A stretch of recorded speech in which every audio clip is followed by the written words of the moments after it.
কুলের মধ্যে যাদের সমকক্ষ কেহ নাই, সৃষ্টি কুলের মধ্যে যাদের সমকক্ষ কেহ নাই, সৃষ্টি কুলের মধ্যে যাদের সমকক্ষ কেহ নাই।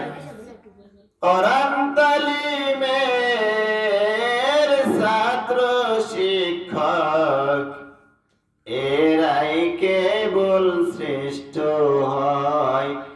কোরআন তালিমের ছাত্র শিক্ষক এরাই কেবল শ্রেষ্ঠ হয়, সৃষ্টি কুলের মধ্যে যাদের সমকক্ষ কেহ নাই। কোরআন তালিমের ছাত্র শিক্ষক এরাই কেবল শ্রেষ্ঠ হয়। শ্রেষ্ঠ কারা? যারা কোরআন শেখে এবং অপরকে কে বলতেছে? আল্লাহ আল্লাহর রাসূল। তাহলে তোমরা সবাই কি শ্রেষ্ঠ? আল্লাহ কবুল করে নিক, আমিন।